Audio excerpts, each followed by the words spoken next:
In this video, I want to discuss exactly what makes a successful residential assisted living home or business. So if you're interested, make sure to stick around. What's up, everyone? I hope you're all doing well. If you're new here, my name is Serge. Welcome to the channel. To all my recurring viewers, thank you so much for all the love and support that you have shown this channel.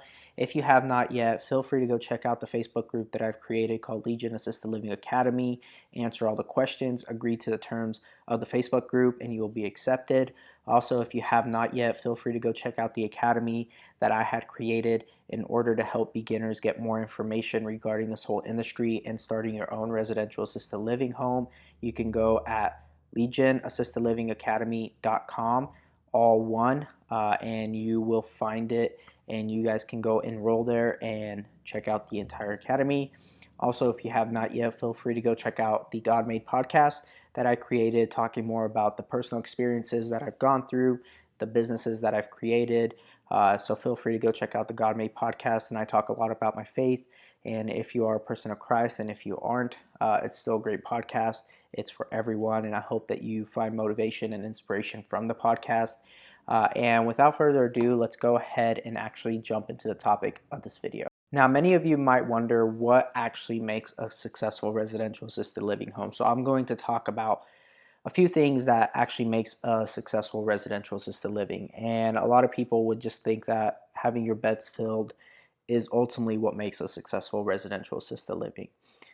That is true, but it's also not true. Uh, Depending on where your home is at and what you're doing, you can get your beds filled pretty quickly due to the demand that's out there, and for the elderly that are needing care. And if you're in a great area, you'll most likely always have your beds filled. If you're in a not so great area, but you're a great home, which I'll talk about what makes a great residential assisted living, you probably won't have your beds all filled up all the time. And so let's go ahead and kind of talk about that. And just kind of take it all with a grain of salt. You don't need to agree with everything I'm saying, and you can take what's good and leave what's bad, but that is ultimately up to you. And so, what really does make a good residential assisted living home? One thing that I find from running my home and getting to really see what works and what doesn't work, and really being in the trenches and managing my employees, managing the families, managing the residents, managing pretty much the entire business, I really get to see what ultimately makes me a great business and really helps my business flourish. And so, one thing that does help me is myself. What I mean by that, I suggest this to every manager and owner out there that they take great care of themselves. Take time for yourself, create the habits that you need to create, that brings you peace, that brings you solace, that keeps your sanity. Because there is a lot of moving pieces in this business, you can sometimes feel overwhelmed and really stressed out. And so, being able to take care of yourself by getting the proper sleep, by getting the proper nutrition, by getting exercise, by taking care of your brain, your mental health, you can really deliver the care and the management that not only your residents deserve, but also your caregivers. So for me, I implement all of those, making sure I have a great diet, making sure that I get the exercise that I need, making sure that I put God first and put my faith first, and really find my peace in God and not in other external things that the world may otherwise offer you. And that way I can actually focus and really put the 100% of what I am doing into my residential assisted living home, and then all my other stuff that I have going on. And so if I'm not doing well and if I'm not performing well, me personally, and I'm feeling down, I'm feeling depressed, I'm feeling sad, I'm feeling upset, I'm feeling overwhelmed, that's going to carry on into my residential assisted living home. And my residents are going to sense it, my caregivers are going to sense it, and also my families. And when they see that you are becoming weak, that you're becoming out of control, that you aren't being able to handle everything, they're not going to trust you. The families won't trust you. Therefore, the residents won't trust you either, and they end up moving out and they end up leaving.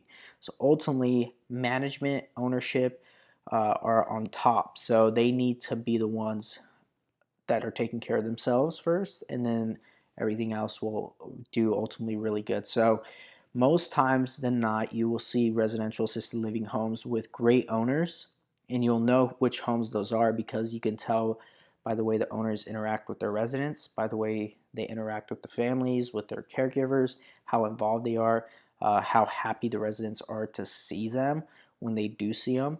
When I do end up going out of town for various reasons and I come back, my residents are so happy to see me, and that really makes me happy because I know that they've missed me and they've missed the way things are running when I'm around. And so that is one thing that makes a really great residential assisted living home is the management and the ownership of that residential assisted living business or home. The second thing is caregivers, right? Caregivers need to do the same exact thing that you're doing, right? Taking care of themselves, making sure that they have proper nutrition, making sure that they got plenty of rest, that they get their days that they need off, that they get out of the residential assisted living home, that they go and take care of themselves and their family, and that you as the owner and management aren't too hard on them to the point where they break or they burn out per se. So you will walk into a residential assisted living and you can tell how the caregivers are with the residents, and that will ultimately really tell you how great of a home that is.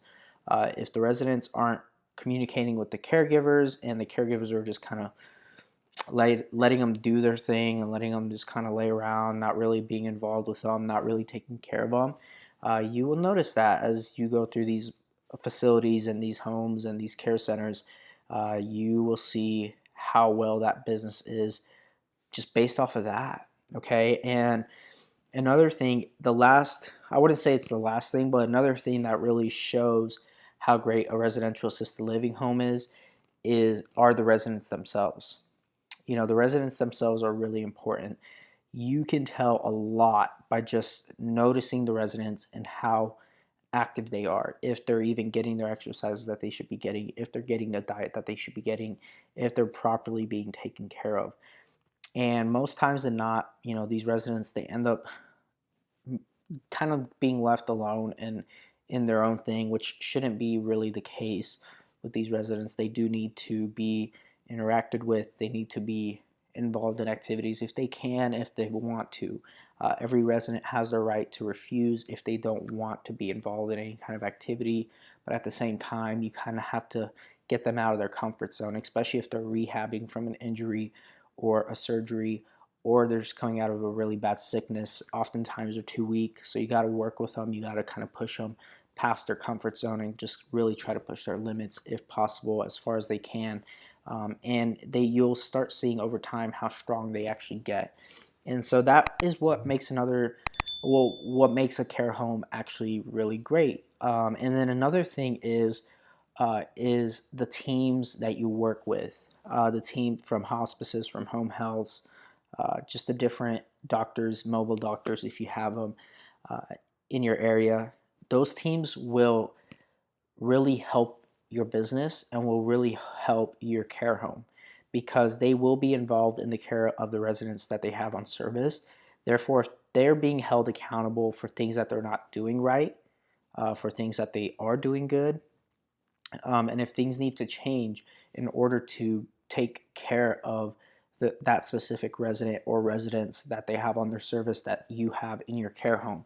And these teams, when they're being involved in the care, you want to know who the team is. You want to know the people that are coming into your house, taking care of the residents that are in your home, because ultimately the family they're not there to always see what's going on with the team and how well they're properly taking care of their loved one.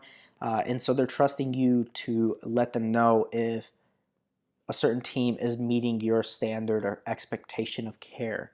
And so, I've had family come to me and say, Serge, what do you think of this team or this service, etc.? Are they meeting your expectations and standards? Because we know you have high ones. Are they meeting that? And if I say yes, and if I see that they're genuinely meeting that, then I'll tell them, yeah, I truly believe that this company or who's providing the service is doing a great job of that. And I will say that I will be transparent and honest about who is actually providing a great care and who isn't. And if they're not, I'm going to ask for a change, whether if it's one person or if it's the entire team. I will definitely make sure that the family knows, and then also the company it's themselves, whoever their team leader is, I will let them know. So ultimately, all this kind of comes full circle, and you really get to create this environment, create all of this. But ultimately, it comes down to who's at the top. And like I've mentioned in previous videos, the your caregivers or whoever it is can be the weakest link to your entire business. So if it's a caregiver, if it's management, if it's family, if it's residents, if it's an external team that is involved in the care of the resident, there can be a weak link somewhere in there, and you need to exploit those weak links in your business. This is all kind of business 101. If not, maybe it's more advanced for some people who aren't in business, but you do want to build that team around you and properly seek out the people that are involved in your care home and what's really going on.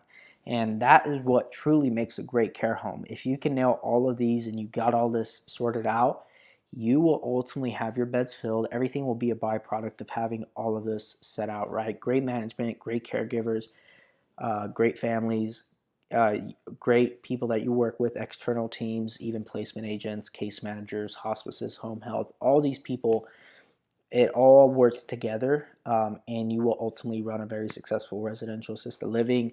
And I give God all the glory for everything that He's helped me achieve and through everything that He's done for me as far as the beds being filled and the business running properly and having proper staff in place. And you always just have to have faith in yourself as well.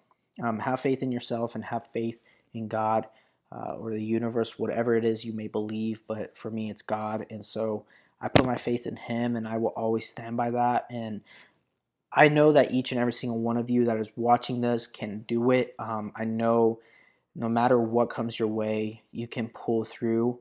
Just weather the weather and make it through the pain, and you'll be fine. So if you found this video very informative, make sure to hit that like button. Also feel free to subscribe if you have not yet. Go watch all these other videos. I would greatly appreciate it. And until next time, God bless.